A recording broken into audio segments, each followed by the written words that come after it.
time, we're talking Bristol Night race. It's Bristol, baby. And it is the third race of the playoffs, which means it's elimination time. Again, as I mentioned last episode, I'm trying to keep the YouTube version a little more raw. So, less editing, So I'm going to keep those kind of incidents in, but let's hop to it. We're going to start off just like we usually do on the TikTok versions and go through the 3 things you should know before placing any bets or making your fantasy lineup for the race. And then we'll talk about some other information, and we'll also talk about playoffs. So first, we're going to talk Kyle Larson. I know he's kind of on everyone's bad side right now with running in to Ryan Blaney, and he did apologize, but it was not great. I hate to see it, especially because you get all the backlash on social media, right? Like, oh, if it was anybody else, it'd be an uproar. I'm not going to say I'm in an uproar, but yeah, it stunk. It wasn't called for. I know he didn't do it on purpose, but anyways, I digress. He's still my favorite going into this Bristol Night race. In 2021, he won on the dirt here, and then he did win here last September, and then this past spring. So I'm hoping personally that he can go for 3 in a row at Bristol. In the next gen car, his average finish is 2.8, which is obviously the best out of all the active drivers.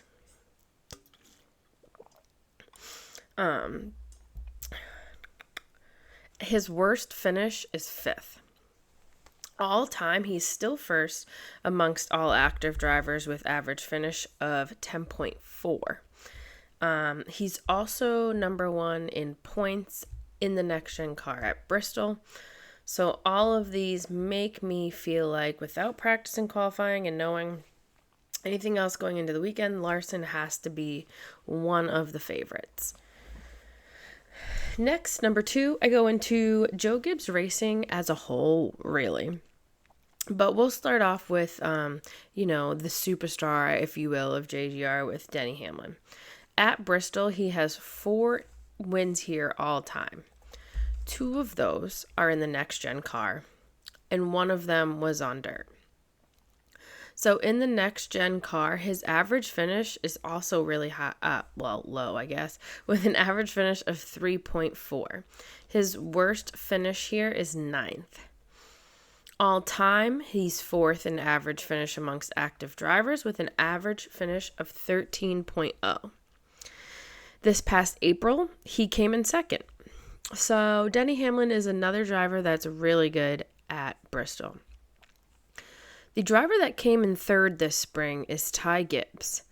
Ty Gibbs also is 5th in points here in the next gen car. So, there's another JGR driver that's pretty good. Has been doing better at Bristol.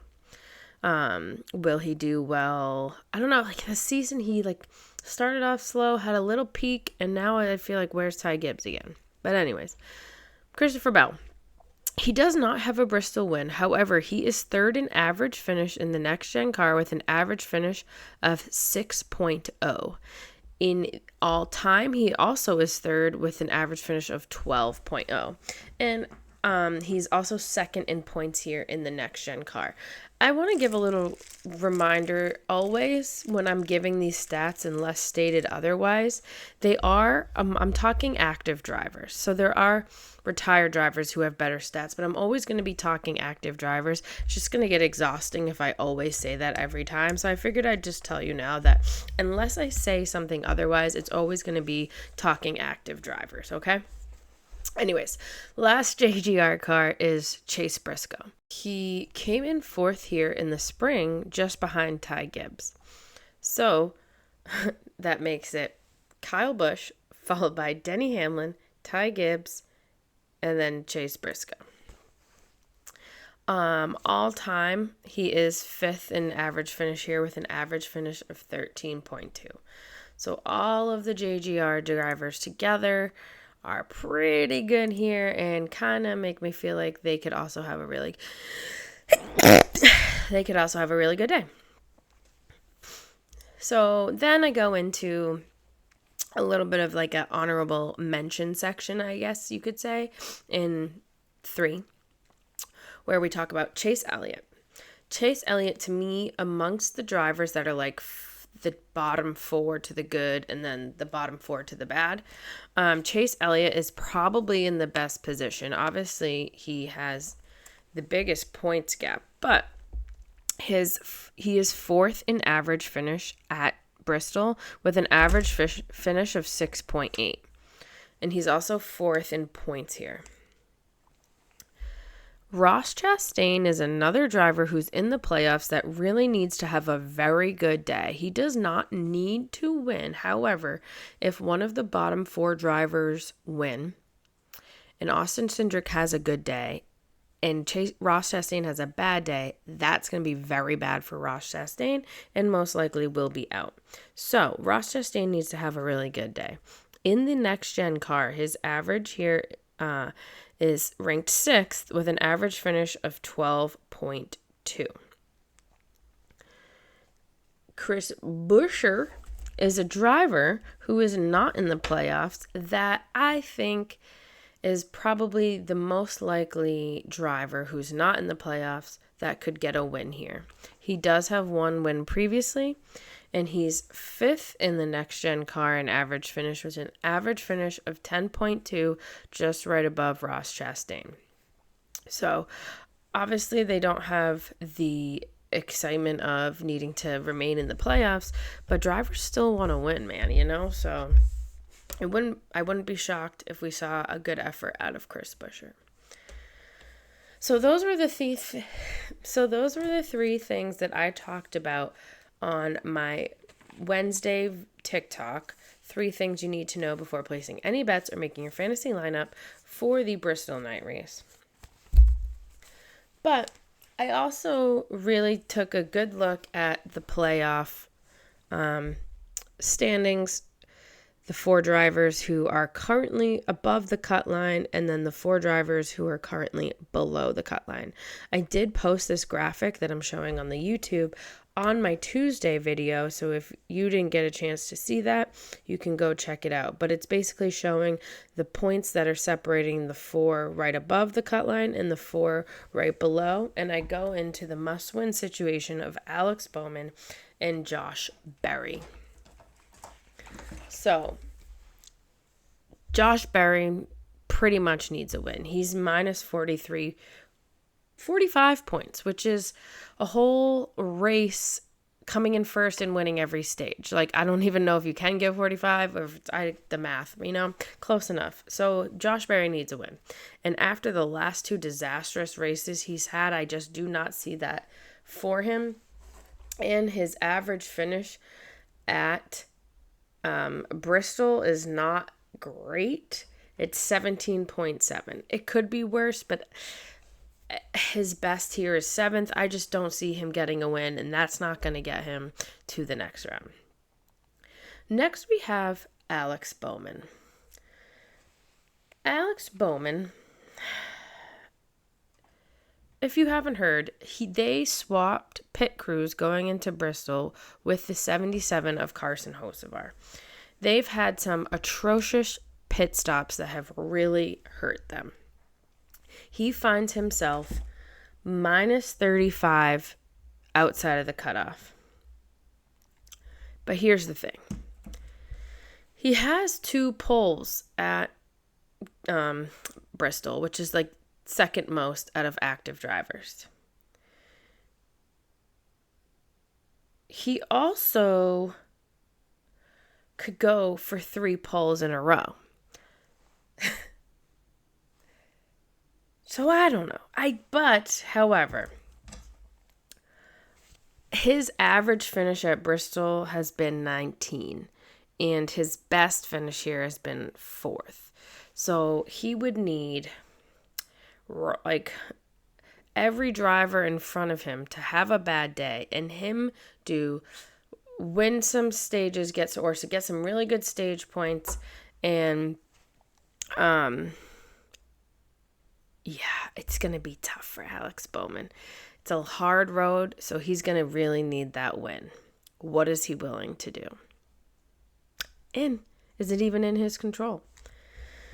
So then we have SVG. He has not helped himself enough. I personally truly thought he had enough points to get through these next rounds. Or at least this round, sorry. But it's not looking that way. He's currently minus 15. He's only raced once at Bristol, and he's finished 38th. So I don't know if I have a lot of faith in him doing well at Bristol. But he's going to need a really good day and then a really bad day out of a couple drivers in front of him to make it out of this round. And full transparency, I had SVG in and Austin Cindric out on my NASCAR fantasy bracket challenge. So there's that. Austin Dillon, he's minus 11. So I guess technically he has the best shot points wise. However, his average finish at Bristol is 20.6 and his best is 10th. I think Austin Dillon is cooked and he's going to be out of these playoffs. Chase Elliott, I already talked about him. He's plus 28 to the good. I think he is going to have a good day, so I'm not worried about Chase Elliott. Joey Logano. Bristol is not a good track for him. His average finish here in the next-gen car is 27.0, and his best is a 22nd place finish. He is only plus 21. So he could be a driver that if he does not have a good day and other drivers score more stage points behind him, he gets knocked out of these playoffs, which would be a shock to a lot of people. I have him getting knocked out next round, not this round, but that's where it's going to be close. I think this is going to be a very interesting race to really keep an eye on these points. Ross Chastain is only plus 19. However, like we talked about, his average finish here is 12.2. His best is a 6th. I have faith that Ross could have a good day and really maybe jump Joey Logano. I don't know about Chase Elliott, but he could jump Joey Logano and, get him some extra breathing room. And finally, we have Austin Cindric, who I think it's really going to be dependent on how good or how bad the other drivers do if he stays in or not, because his average finish is 22.6 with a best finish of 13th. I don't think he has an amazing day in him at Bristol. I could be completely wrong, but I think his is going to be, are people doing well around him, like on the cut line, or are people doing bad around him and he's going to get shuffled based on that. And I think he's just going to have an average day, collect average points, and just be kind of staying stagnant. That's my take on the playoff outlook. Obviously, we never know. I'm not confident in anything, but those are some stats that I've pulled together to help y'all. I can maybe see about putting that graphic on this YouTube as well. So Chase Elliott, also another fact to add in, has the best average starting position at Bristol with an average starting position of 8.6. So that's why another little thing that I'm like, I think I'm feeling okay about Chase Elliott. Hendrick Motorsports does have 14 poles here. JGR has 12 and Penske has 11. But if you kind of look at the statistics, again, I want to shout out J-Ski's website because I get a lot of information from that website. I don't know all this stuff. I look it up and conglomerate and congregate it is what I meant to say, all in one spot for all of you. I look at different stat websites, I put it all together and tell you the information. But this track is like, obviously we know this year with this car, track position is really important. But I feel like Bristol, like your starting position is a little slightly less important than some other tracks, just based on like the statistics of the drivers who have won from the front row versus the field. It's a little more from the field at Bristol than some other tracks. But Denny Hamlin also has 4 poles here. And just like a little tidbit, the driver who has won this third playoff race has won the championship 4 times.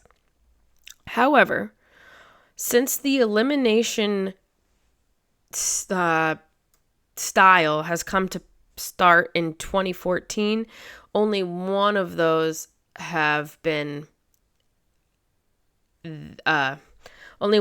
wins have been since we've started this elimination style playoff. Just a little fact, throwing that out there. So yeah, that's what I have for Bristol. I think the top is going to be pretty safe. Bell is up plus 32, and he does pretty well here, so I think he's safe. It's really going to be, if someone has a catastrophic day and someone wins, that's going to shake things up. But yeah, we will see. And I'm very excited for a Saturday night at Bristol. Thanks for tuning in. And if you have any questions, drop them on my TikTok, which is Maria's Formula for Victory. Drop them in the comments here. And I enjoy this bringing you guys the stats, and I hope you enjoy it as well. Thank you.